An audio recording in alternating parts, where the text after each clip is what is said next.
Good morning everybody. Science की धीरेन्द्रा में आप सभी का स्वागत है।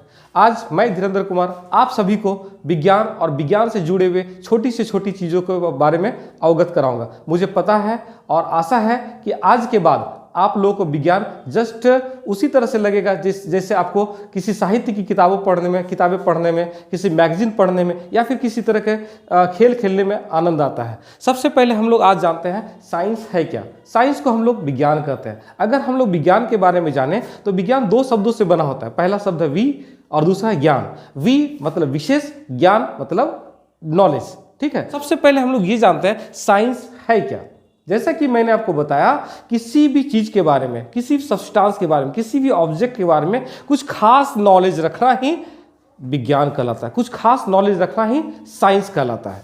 जैसे अगर मैं इस पेन की बात करूं, इस पेन के बारे में हम लोग तो सभी जानते हैं कि इस पेन का इस्तेमाल हम लोग जो है, मार्कर का इस्तेमाल हम लोग जो है लिखने में करते हैं। लेकिन अगर हम इसके बारे में कुछ ज़्यादा बताना शुरू कर दें, कुछ खास नॉलेज बताना शुरू कर दें, जैसे ये बना कैसे है, इसकी लंबाई कितनी है, इसकी चौड़ाई कितनी है, इसका वजन कितना है, इसमें लाइफ है या नहीं है, तो ये इन सब चीज़ को जानना ही साइंस का एक पार्ट हो जाता है। तो सबसे पहले हम लोग आज आपको बताएंगे साइंस को कितने पार्ट में डिवाइड किया गया है। साइंस को जनरली दो पार्ट में डिवाइड किया गया है, फिजिकल साइंस और लाइफ साइंस या नेचुरल साइंस। फिजिकल साइंस में हम लोग किसी भी सब्सटेंस के फिजिकल प्रॉपर्टीज के बारे में पढ़ते हैं। फिजिकल प्रॉपर्टीज मतलब उसका लेंथ, ब्रेथ, हाइट, विड्थ, उसके बाद में वो बना कैसे है, उसकी मॉलिक्यूलर संरचनाएं कैसे हैं, उसका टेम्परेचर कितना है, उसका डेंसिटी कितना है, उसका वॉल्यूम कितना है, इन सब चीज़ों को हम लोग फिजिकल साइंस में पढ़ते हैं। और नेचुरल साइंस में हम लोग पढ़ते हैं, नेचुरल साइंस मतलब लाइफ साइंस में हम लोग पढ़ते हैं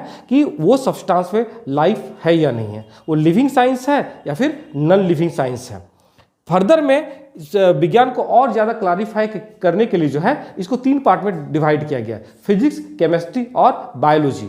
फिजिक्स में हम लोग जो है किसी भी सब्सटेंस के फिजिकल प्रॉपर्टीज को पढ़ते हैं। फिजिकल प्रॉपर्टी मतलब उसका लेंथ, उसका ब्रेथ, उसका टेम्परेचर, उसका वॉल्यूम, उसका डेंसिटी वगैरह वगैरह। केमिस्ट्री में हम लोग पढ़ते हैं उसका कंपोजिशन, वो बना कैसे है, वो उसकी संरचनाएं कैसे है, वो किन चीज़ों से मिलकर के बना है, इन सब चीज़ों को हम लोग केमिस्ट्री में पढ़ते हैं। और तीसरा पार्ट जो बायोलॉजी है, बायोलॉजी में हम लोग पढ़ते हैं उसके लाइफ के बारे में, उसमें लाइफ है या नहीं है। तो इस तरह से हम लोग साइंस के बारे में एक छोटा सा परिचय, इंट्रोडक्शन प्राप्त करते हैं। साइंस है क्या और इसको कितने भागों में वर्गीकृत किया गया, क्लासिफाई किया है। तो एक संक्षेप लेते हैं हम लोग। सबसे पहले साइंस के बारे में पुनः एक बार बताते हैं। साइंस क्या है? ये एक सब्जेक्ट है जिसमें हम लोग किसी भी टॉपिक्स के बारे में, किसी भी ऑब्जेक्ट के बारे में, किसी मटेरियल के बारे में कुछ खास नॉलेज प्राप्त करते हैं। इसके तीन पार्ट्स हैं, फिजिक्स, केमिस्ट्री, बायोलॉजी।